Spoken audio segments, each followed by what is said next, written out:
Hello, good morning. I thought I'd take a look at some of the comments people made about this video I produced about a new language for Europe and comment on them. And I've got a lot. I've got to be honest with you. I never imagined that so many people would be so interested in this. One of the most significant ones was, oh, wait, Chinese. Chinese words are very short and Chinese grammar is very simple. Okay, that may be true, but have you ever tried program a computer in the Chinese language? There are too many characters. I mean, yeah, okay. Uh, Someone says it's clickbait. Well, hang on a minute. I don't care whether you click or not, frankly. I'm not doing this for the money. I'm just doing it for fun. And I'm also learning the program that I'm putting this together with, which is DaVinci Resolve. Okay. And I'm very old and I'm retired and I've got the time. Right. Esperanto. Good point. There was a language called Esperanto. When I first went to Hungary in 1963 as kind of exchange student, I was 16, 17 maybe.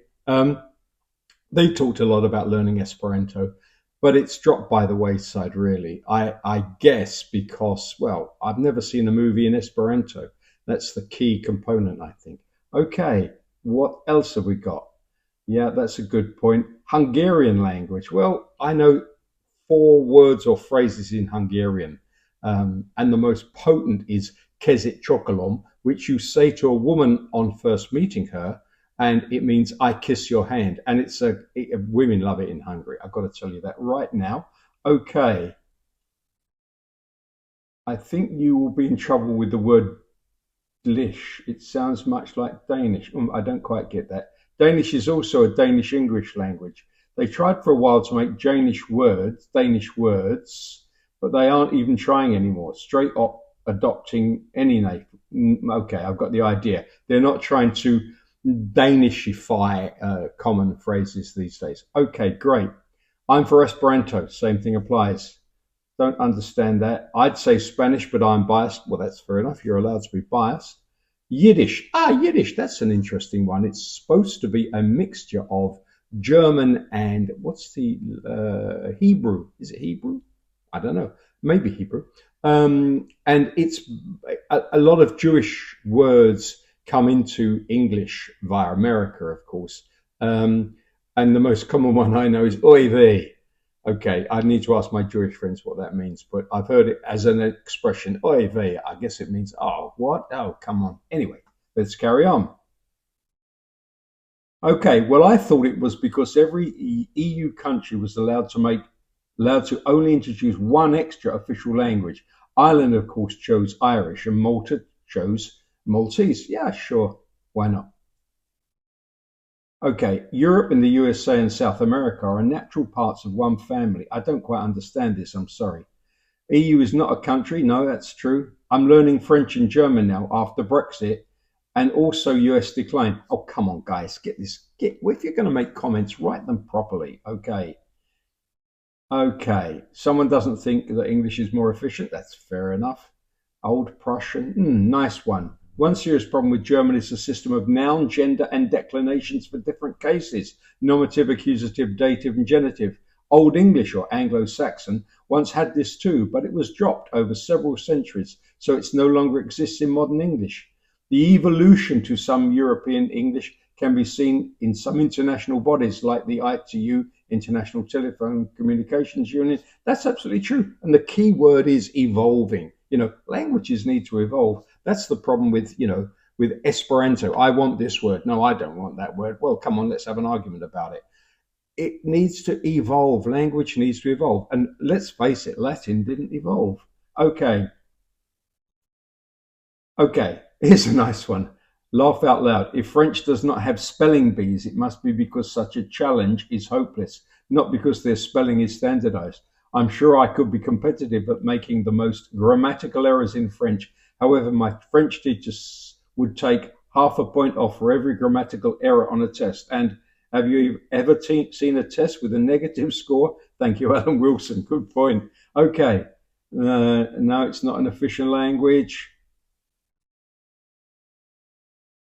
Okay, on the other hand, most unified spelling allows Americans to communicate, at least in writing, with even Scots and Cockneys. That's true. Okay, great. Uh, Okay, there's a lot of comments here, guys, and I really appreciate this. It's look, come on.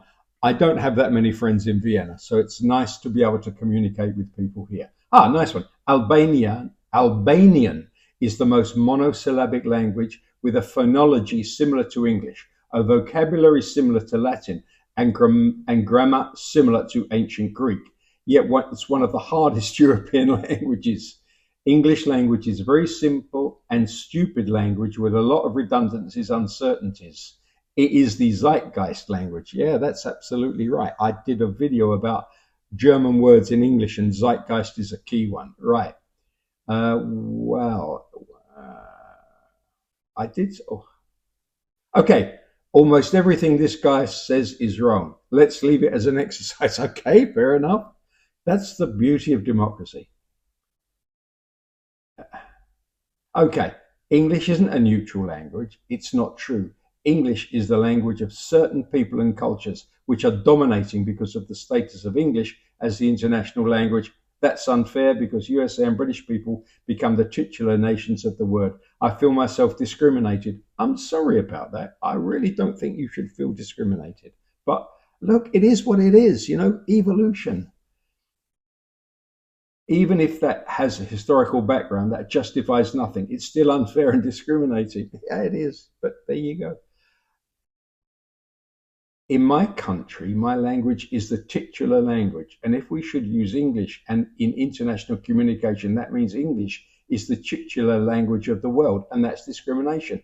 Look, I don't know where you come from. Eternecrocodiliento. Nice. Never mind. The titular nation of Spain are Spanish people, but there are also other nations like Basque and Catalonians. Okay. Yeah, you see, if you impose a language, people don't like having a language imposed. So maybe if you're Catalonian, you want your own language, which I think they do to some extent. And then you need to communicate with the rest of the world, and nobody but you speaks Catalonian. So you need another language. Someone commented about I can't find it at the moment. English isn't neutral. Yeah, okay, get the idea. Yeah, there's lots of comments here, guys, and I really appreciate your efforts in this.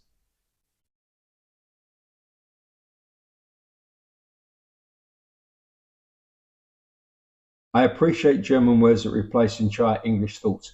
Möchte would like to egal. It doesn't matter. You've lost me. Okay. It doesn't matter. Egal. And macht nichts doesn't matter. Well, okay, so what? I find German way easier than English. Well, congratulations, Feinbauer. Their spelling is consistent. That's absolutely true, as are their grammar rules, but you need to know the rules. Okay.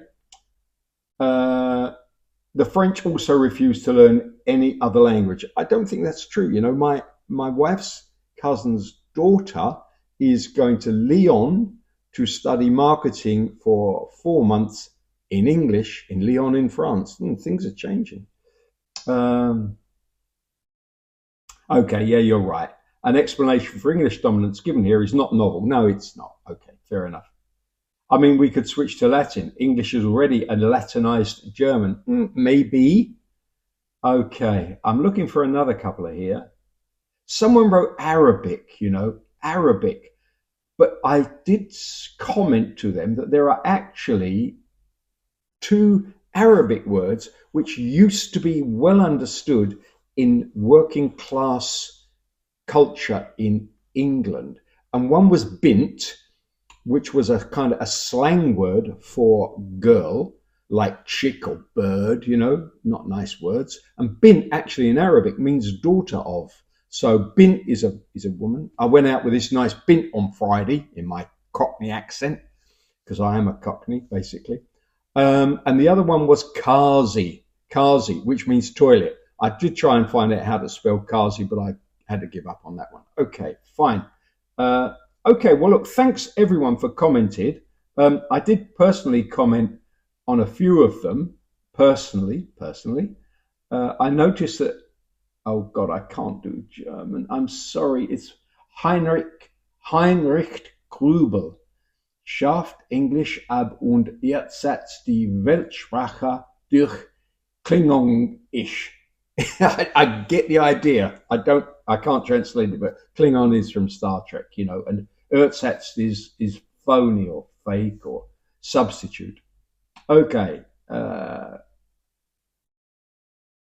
Someone's written in Russian. That's interesting. If only I understood. Thank you. That's very interesting. English has at least no gender and no cases. Well, mostly that's true.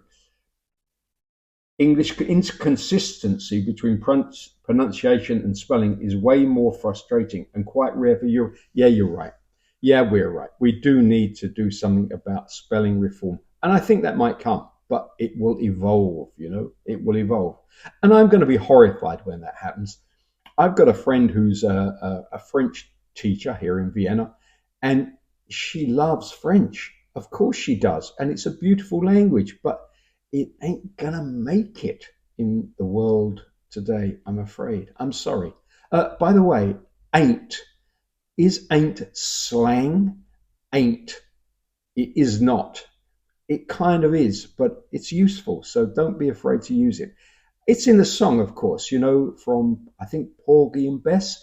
It ain't necessarily so. It ain't necessarily so. You can't say it is not necessarily so. It don't rhyme, does it? Okay, let's go. Okay, yeah, we all know where it comes from. By the way, once I learned that in 1946, the majority of Italians did not speak Italian at home.